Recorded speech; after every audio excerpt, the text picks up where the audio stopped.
Je vais commencer le bal des présentations de notre côté. Donc, François Germinet, je suis le directeur du pôle connaissances au SGPI. Et puis peut-être que Guillaume, tu peux en briller.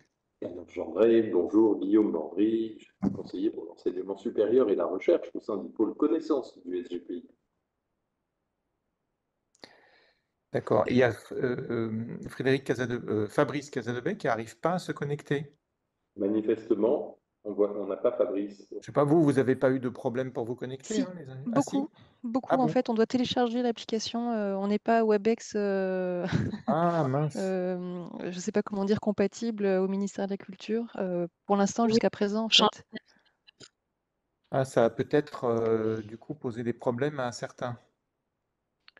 oui, parce que sur Mozilla, ça fonctionne pas. Moi, j'ai dû prendre un autre navigateur pour me connecter. Oui, peut-être Chrome ou, ouais, Euh, ou autre chose. Ouais. oui, Alors, bon, Edge, Microsoft Edge. Microsoft Edge, d'accord. Alors, Philippe, Oui, Philippe Chamichan, je travaille à l'ANR, c'est moi qui suis responsable du suivi de cet appel à manifestation d'intérêt qui nous réunit aujourd'hui. d'accord. Frédérica, Bonjour, Federica Demarco, responsable du pôle sélection à la DGPE. Donc, on fait tout pour mettre en place l'appel à projet côté ANR. d'accord. Et il y a Stacy qui est avec nous. Stacy Colvin, Salut Stacy. projet scientifique à l'EN. D'accord. Et une de mes Voilà. collègues vient de nous rejoindre, Anna Oui. Ziza, que je laisse se présenter. Oui, bonjour, vous m'entendez bien? Oui, très bien. Parfait. Donc Anna Aziza de la délégation aux entreprises culturelles et je suis chargée de financement des industries culturelles et créatives avec D'accord. Perrine. D'accord. Bonjour à tous.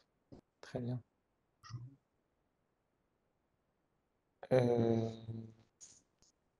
Bon, on peut peut-être. On se laisse quand même 2-3 minutes si vous Ouais. avez été nombreux à avoir des difficultés à vous connecter. Je ne sais pas ce que tu en penses, François, mais peut-être on peut commencer à 15 par principe. Bien.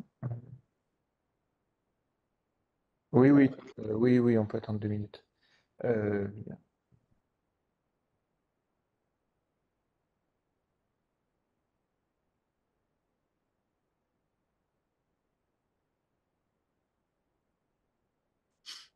Et puis, il y a Claire Garcia, je ne sais pas si vous vous êtes présenté.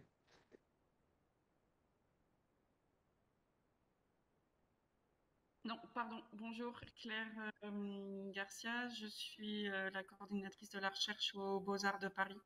Et D'accord. ça a été une réunion hier pour avoir des informations sur justement le fonctionnement de cet appel que je me suis connectée, que le ministère nous a envoyé le lien hier. Voilà. D'accord. Merci beaucoup. Et il y a monsieur ou madame Vattier? Oui, bonjour, Valérie Vattier. Donc, je suis en charge de la recherche au ministère de la Culture, au service architecture. D'accord. Très bien. On avait déjà fait, enfin, on a fait il y a peut-être la semaine dernière, je ne sais plus, sous la houlette de Solène Bélanger, un tour, un tour d'échange sur cet appel-là avec les sous-directions, mais l'idée c'était de pouvoir élargir un petit peu. Et le fait que vous soyez plusieurs dans les différentes instances du ministère de la Culture permet ensuite de relayer auprès des écoles qui seraient pas forcément là et qui seraient intéressées. Donc du coup, c'est très bien. On peut... voilà. Oui, pardon, on avait sollicité les écoles d'architecture pour qu'elles participent et on va vérifier qu'on les a bien informées parce que normalement elles devaient être présentes lors de la réunion. On va les relancer là. D'accord, d'accord. Petite précision, est-ce que c'est enregistré? Je demande à l'ANR. Oui, je suis en train d'enregistrer. Est-ce que vous voulez que je renvoie les infos à M. Casdebague? Non, il a les infos, il n'arrive pas Ok. à se connecter. Mais donc, en tout cas, à partir du moment où c'est enregistré, on pourra, enfin, ça peut être utile à un certain nombre d'écoles qui ne pourraient pas être présentes aujourd'hui et qui seraient intéressées. Bon. On avait aussi sollicité, mais elle n'a pas pu venir, Isabelle Pratt, qui est au MESR et puis qui pilote cet appel à nos côtés. On a vraiment co-rédigé l'appel. C'est comme, enfin, vous l'avez certainement noté, c'était un appel qui a été travaillé à partir du ministère de l'Enseignement supérieur et de la Recherche, mais qui est ouvert à toutes les forces de recherche SHS. Et voilà, mais du coup, c'était néanmoins utile de l'avoir à nos côtés si ça avait été possible, mais c'est pas le cas. Bon, néanmoins, on a échangé un peu avec elle auparavant, et puis on vous fera passer les messages qu'elle aurait voulu vous faire passer. Et, voilà, et sachant qu'on a déjà fait des duos à deux voix, voire un peu plus avec elle, donc on était à peu près rodés, donc on ne devrait pas louper des informations qu'elle voulait vous faire passer.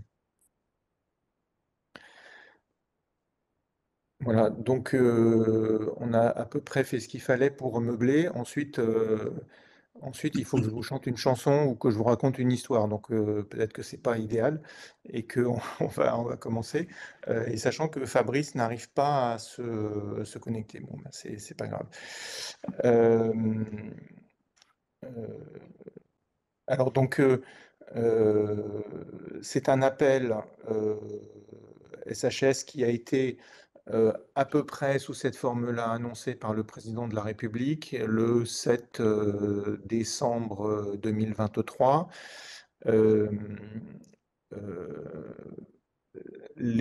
un certain nombre de thématiques sont précisées. De mémoire, je crois qu'il y en a 9. Il est attendu au moins un dossier lauréat, voire plus, sur chacune de ces thématiques.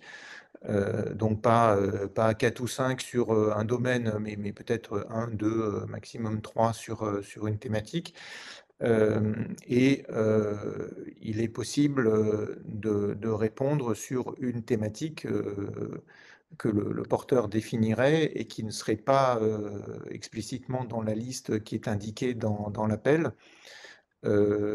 Néanmoins, il faudra pouvoir justifier le caractère stratégique pour l'État d'un éclairage SHS sur le sujet proposé. Voilà, mais donc tout ça pour résumer, il y a une liste de 9 thèmes qui permettent pas mal de connexions qui sont assez ouverts et ce n'est pas exclusif, mais c'est quand même fortement prioritaire. L'appel, alors c'est géré par les process habituels de l'ANR. Donc là, je peux peut-être passer la parole à Philippe pour qu'il vous explique les questions de jury, de dossier, etc. Et puis après, on reviendra sur les modalités d'interaction, les modalités de contribution des uns et des autres à des projets, voire à des portages de projets. Tu veux, Philippe, Oui, rappeler un petit peu? Rapidement. Donc, comme pour tous les projets France 2030, il y a une phase de sélection assez substantielle. Les projets sélectionnés ensuite, sur la base de la décision prise par le Premier ministre, qui leur attribuera une subvention, feront l'objet d'un contrat attributif d'aide qui sera signé entre le porteur du projet, autrement dit le chef de l'établissement porteur, pour être plus précis, et l'ANR. Alors, la phase de sélection pour cet appel, elle est double. Il y a d'abord une présélection qui aura lieu au mois de juillet sur la base d'une lettre d'intention qui doit être déposée le 30 mai au plus tard. Donc, cette lettre d'intention est courte, elle ne fait que 4 pages, elle est écrite en français. Le but de la présélection est de se concentrer sur quelques éléments, le choix de la thématique, la légitimité du consortium, légitimité et crédibilité, voilà, voilà, des éléments de ce type. La lettre d'intention est assez éloignée encore du dossier complet qui sera déposé pour les projets présélectionnés le 1er octobre prochain.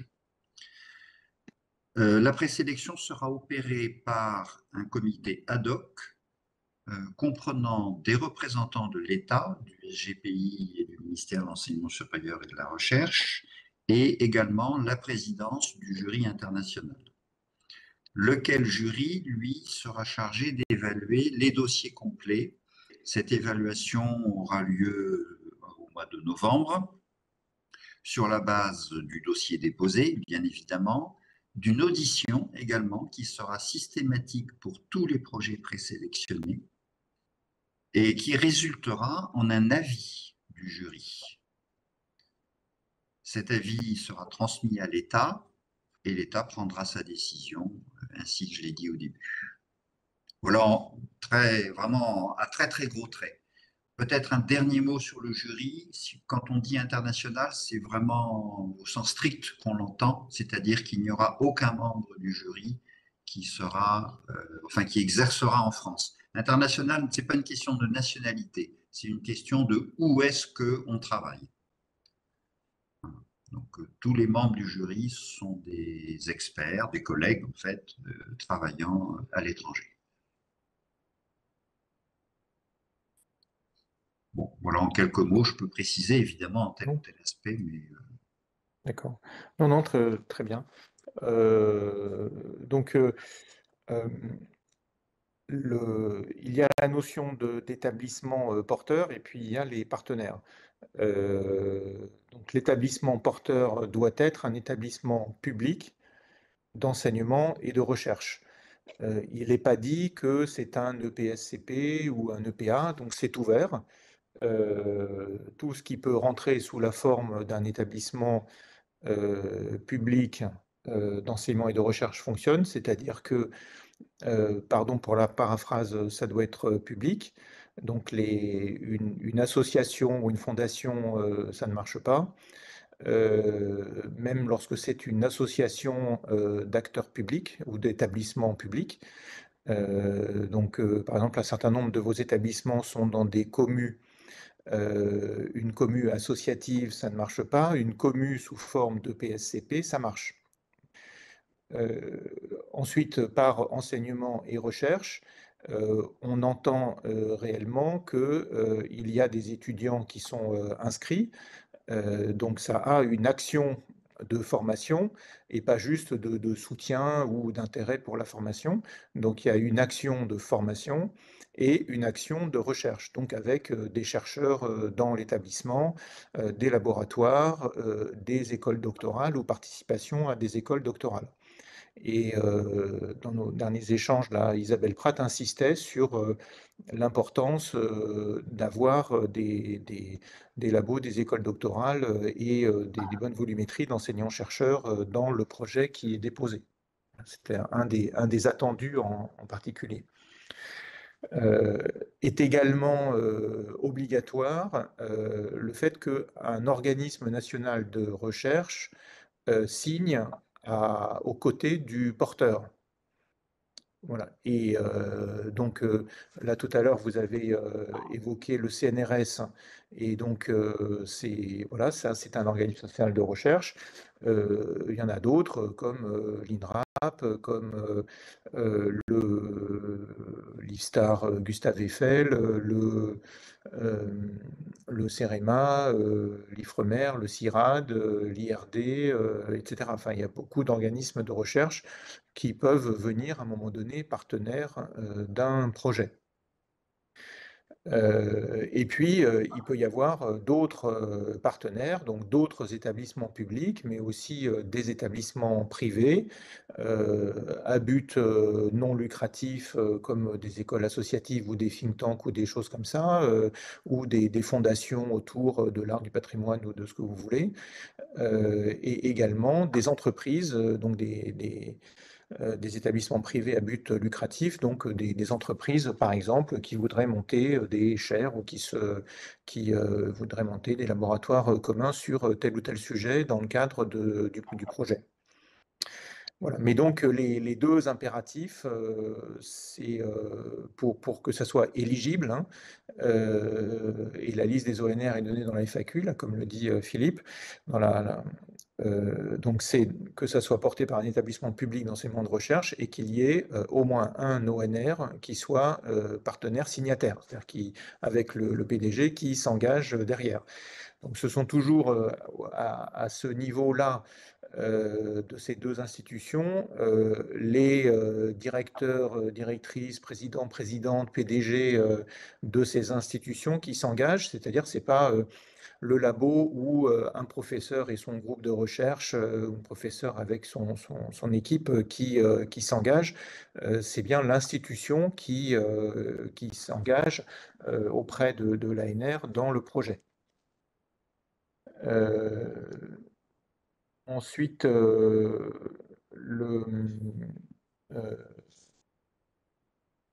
donc il doit y avoir, après il peut y avoir pas mal de monde, et un des objectifs, c'est que le projet ait une portée suffisamment large, c'est-à-dire que ça doit s'appuyer sur une visibilité locale. C'est-à-dire que le porteur sur un sujet démocratie ou préservation du patrimoine culturel ou le travail, la question du travail, par exemple, ou la question des seniors, eh bien, le porteur doit pouvoir expliciter sa légitimité sur le sujet.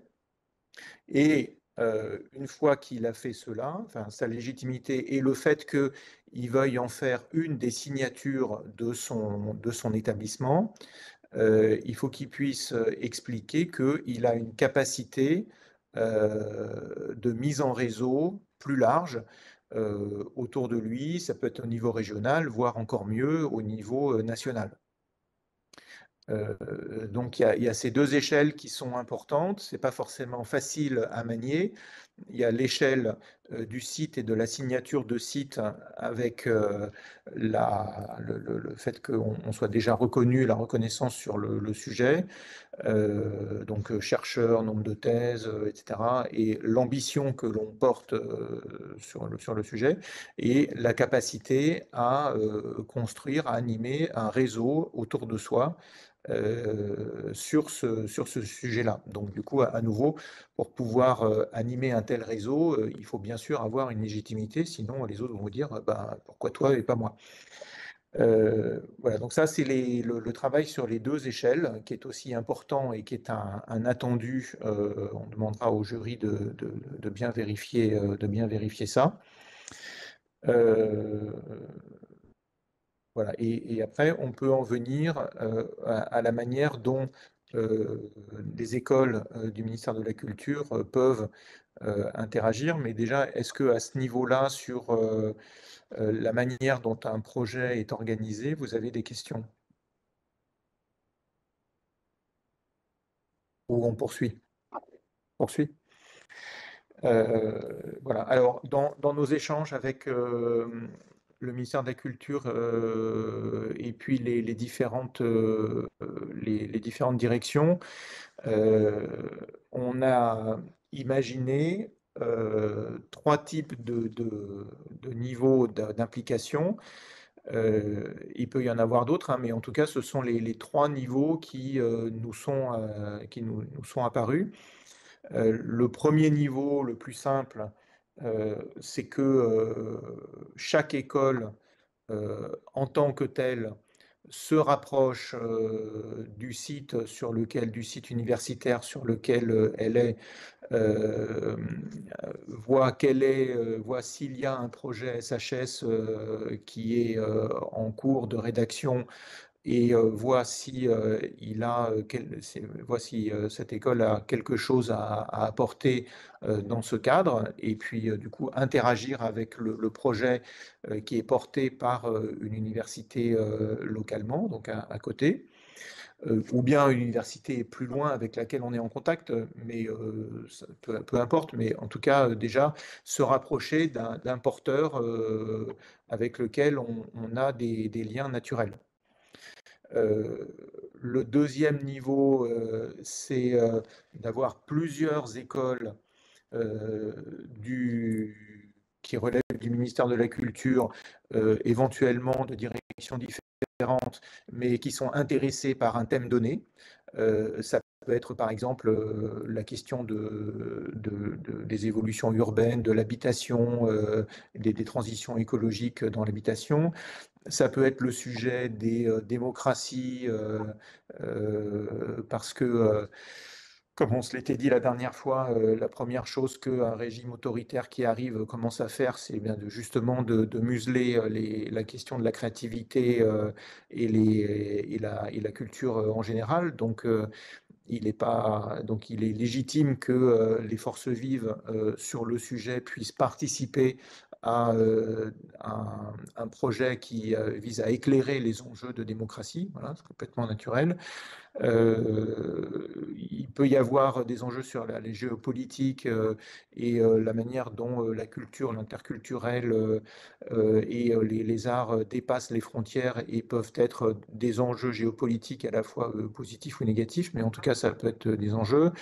Il y a la question de la préservation du patrimoine culturel, où là, évidemment, on peut attendre les écoles de la Direction générale du patrimoine. Voilà. Et puis, il y a d'autres thèmes, enfin, vous pouvez lire les thèmes en tout cas. La participation, l'interaction des écoles du ministère de la Culture à ces thèmes-là ne se limite pas au seul champ préservation du patrimoine culturel sous prétexte qu'il y a le mot culture dedans. Voilà, donc on peut imaginer que des écoles, architecture, art, design, voilà, que sais-je, se disent, bah, moi, sur l'habitat, sur la démocratie, sur le patrimoine, on a une approche à proposer, des idées des chercheurs et des ambitions, et donc on pourrait venir soit avant la lettre d'intention, soit après la lettre d'intention sur des projets qui auraient été identifiés, on pourrait venir apporter notre éclairage et donc renforcer de manière coordonnée un projet. Le troisième niveau, c'est que une école ou un groupe d'écoles dépose un projet en tant que tel, en tant que porteur. Et donc là, non pas uniquement participer en tant que seule école ou groupe d'écoles, mais porter un projet. Donc pour cela, évidemment, il faut avoir un organisme de recherche, il faut avoir une thématique, et certainement qu'il faut pouvoir être capable aussi d'élargir le champ du consortium au-delà des écoles du ministère, ne serait-ce que parce qu'il faut aussi peut-être les liens avec le CNRS, avec avoir des écoles doctorales. Vous avez des universités partenaires naturels sur un certain nombre de sujets, et donc il faudrait certainement pouvoir élargir le cercle à un seul périmètre ministère de la Culture. Voilà, donc ça, c'est les trois niveaux auxquels on avait spontanément réfléchi. Ça peut amener chez vous des réflexions ou des possibilités auxquelles spontanément on n'avait pas pensé. N'hésitez pas à nous poser toutes les questions voilà, que vous voulez. Du coup, ce que je viens de dire, enfin ce que j'ai dit, indique en creux qu'il peut y avoir des mouvements de périmètre entre la lettre d'intention et le dossier final.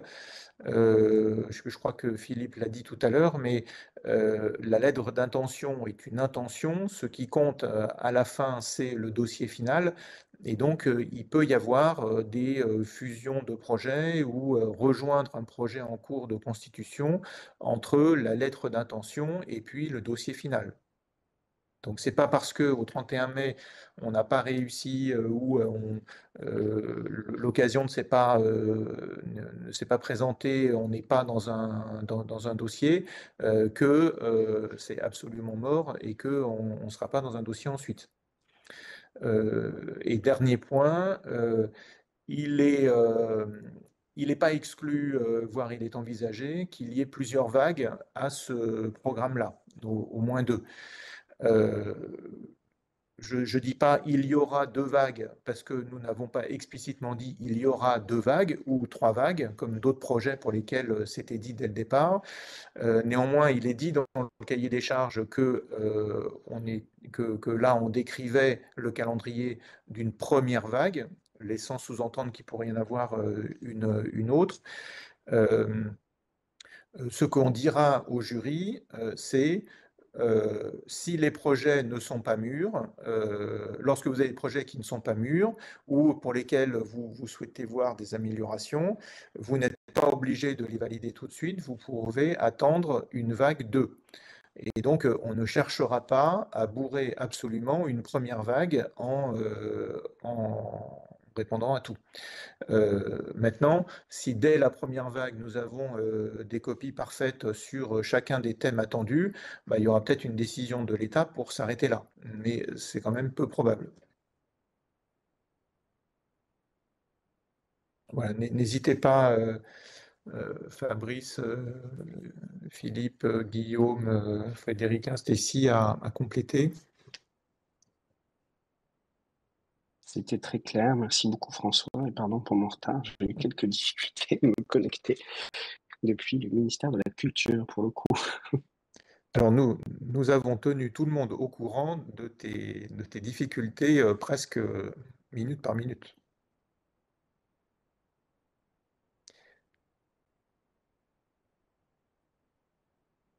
Voilà, est-ce que vous avez des questions?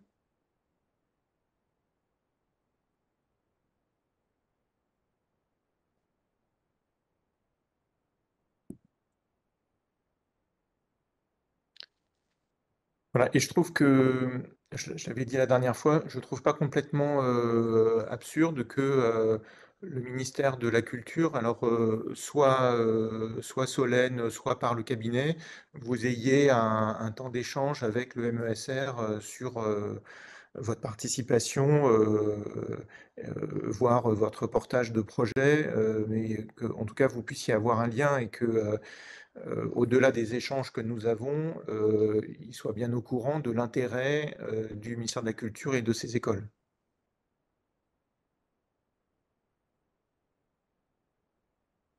Et après, on comprend aussi, François, sous ton contrôle, et Philippe aussi, que dans le process décisionnel, il y a donc le jury, ensuite dans l'instance gouvernementale, on va dire, qui prend les décisions, il y a une présence du SGPI, mais le seul autre ministère présent, c'est le ministère de l'Enseignement supérieur et de la Recherche. Donc du côté du ministère de la Culture, s'il y a parmi les dossiers qui émergent dans le périmètre culture, des dossiers qui vous semblent particulièrement prometteurs ou stratégiques, ne pas hésiter en effet à les signaler auprès du cabinet MESR qui jouera dans le processus décisionnel une place assez centrale. Donc ça, je pense que ça pourra être utile en fin de process, un peu après le dépôt des lettres d'intention, que pour les projets que vous souhaitez vraiment soutenir, qui vous semblent très stratégiques, vous puissiez les signaler à la fois à François et Guillaume côté SGPI, mais aussi au CAB MESR pour que tous ceux qui sont autour de la table au moment de la décision aient bien en tête le niveau de soutien du ministère sur ces projets. Alors pour celles et ceux qui connaissent par cœur la joie de la comitologie France 2030, c'est un programme qui dépend du CERI, donc c'est en termes de comité interministériel, c'est le CERI qui se prononce. Et donc avec de mémoire, il y a plusieurs ministères, mais je ne suis pas certain qu'il y ait le ministère de la Culture. Non, le ministère de la Culture n'y est pas, non. Non, je crois pas. C'est Voilà. enseignement sup et peut-être industrie, simplement. Néanmoins, il peut y avoir il est très possible qu'il y ait des dossiers qui passent au niveau du COMEX, où là, vous êtes représenté.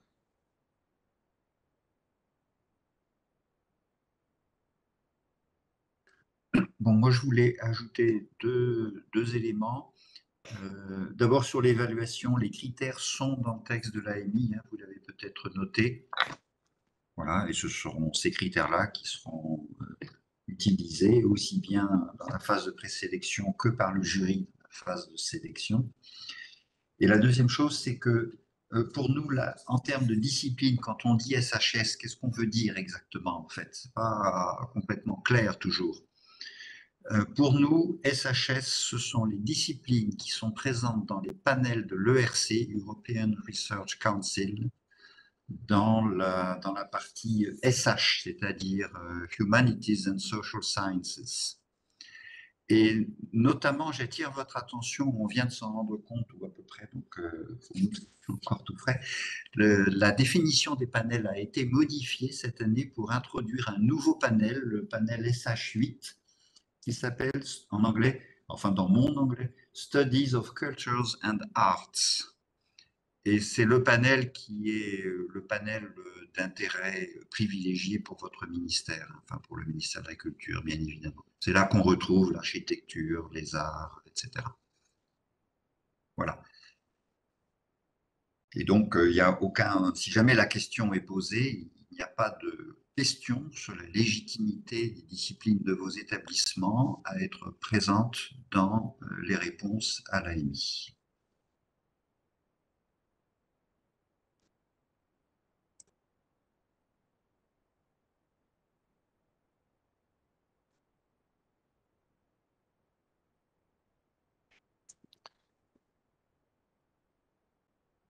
Ok. À l'inverse, est-ce que, en termes de remontée d'informations, vous avez déjà eu écho, alors soit les écoles présentes elles pour elles-mêmes, soit les directions pour les écoles qui dépendent d'elles, des informations sur des prises de contact, des velléités des unes ou des autres à soit porter un projet ou à rejoindre un projet en cours de montage? Et par ailleurs, puisqu'on a, je crois que c'est Virginie qui était en lien avec le CNRS, ou en tout cas sur la convention MCC, ministère de la Culture, CNRS, est-ce que vous avez pris attache avec le CNRS sur cette question-là? Je vais bien répondre sur le périmètre de la création artistique. À ce stade, on n'a pas eu d'indication sur des projets en cours. Enfin, Claire Garcia pourra se prononcer pour les Beaux-Arts de Paris, mais il me semble qu'il n'y a pas non plus de projet en cours. Donc, on va essayer de se tenir informé, mais à ce stade, on n'a pas du tout de signaux faibles sur les éventuels projets auxquels nos écoles de la création artistique pourraient participer. D'accord. Et concernant les écoles d'architecture, comme je l'avais dit à la précédente réunion, donc il y a une école qui a l'air d'avoir un projet, mais enfin, dont le périmètre, je pense aujourd'hui, serait trop local, hein. Enfin, c'est sur la thématique architecture et santé avec l'INSERM. Donc bon, j'ai fait part, moi, des observations que vous aviez faites au directeur qui serait potentiellement porteur du projet. Et il y a eu une réaction aussi à la suite de la diffusion du compte-rendu d'une autre école en disant, enfin, notamment sur les thématiques conséquences du changement climatique et évolution des habitats et modes de vie, un intérêt, enfin, voilà, il y avait la volonté éventuellement de voir ce qui pouvait être fait, notamment peut-être en mobilisant plusieurs écoles d'architecture. Mais là, aujourd'hui, j'ai bien entendu qu'il fallait élargir aussi le périmètre et probablement se rapprocher des universités partenaires de chacune des écoles. Oui, alors après, je ne suis pas certain qu'il y aura beaucoup de projets avec l'INSERM, et donc D'accord. c'est assez intéressant. Il y en a peut-être, hein, on n'est pas au courant de tout, mais il n'y en aura peut-être pas beaucoup. Et la lettre d'intention, c'est certes du travail, mais c'est 4 pages, et c'est pas complètement inutile de déposer une intention, et de manière à attirer l'attention de l'État sur un projet potentiellement intéressant, même s'il est relativement circonscrit, de manière à ce qu'on puisse l'orienter vers un projet qui passerait la barre et qui se trouverait enrichi par une telle thématique.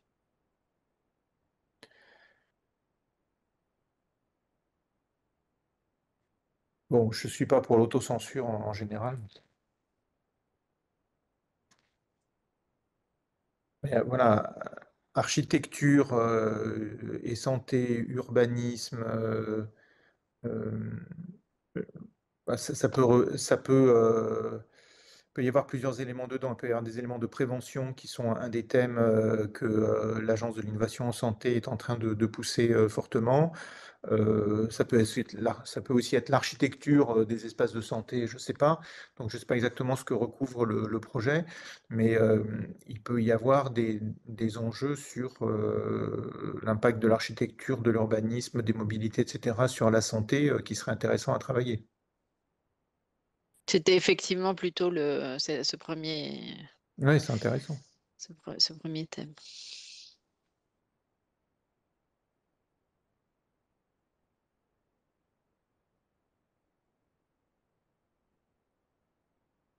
Alors, moi, je trouve que c'est pas inutile de lever le doigt en disant, ben voilà, moi j'ai des forces sur ce sujet-là, et puis après, voilà, ça donne ce que ça donne.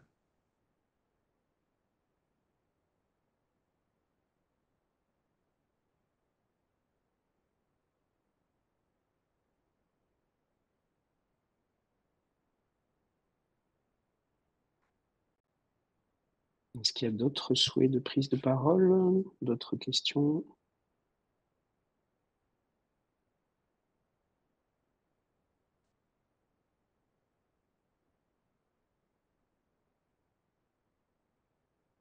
Bon, ça veut Non. dire que c'était très clair, François. Formidable. Bon, bah après, donc comme on l'a dit tout à l'heure, Fabrice, c'est préenregistré. C'est pas préenregistré, c'est enregistré. Et donc, ça veut dire que ça sera disponible à celles et ceux qui n'ont pas pu se connecter ou qui n'étaient pas dispo et qui souhaiteraient avoir quelques informations. Et puis après, voilà, on est dispo, toi, Guillaume, Philippe et l'ANR pour répondre aux éventuelles questions. Absolument.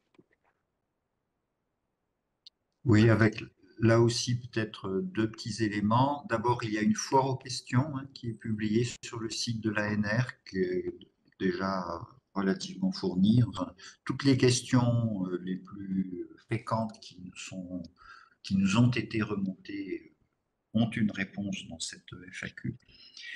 Et puis, si jamais vous avez des établissements qui seraient désireux de savoir si un projet est en train de se monter sur telle ou telle thématique, vous pouvez demander à nous si nous avons l'information. Mais il y a une autre source d'information qui est peut-être un peu différente, à laquelle on peut penser, c'est le groupe de travail sur les SHS qui existe au sein de France Université, qui est animé par Nathalie Dompnier, présidente de l'Université Lyon 2, et Lionel Larrey, président de l'Université Montpellier 3.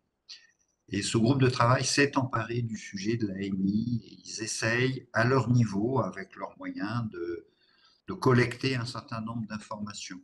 Donc, je ne suis pas en train de dire qu'ils ont une vision exhaustive de ce qui se prépare, pas du tout, mais ça peut être une source d'information si jamais certains de vos établissements en recherchent. Vous pouvez répéter les deux noms, Philippe, s'il vous plaît? Oui, Nathalie Dompnier, D-O-M-P-N-I-E-R, c'est la présidente de Lyon 2. Et Lionel Larrey, L-A-2-R-E, c'est le président de Montpellier 3, Paul Valéry. Merci. Voilà.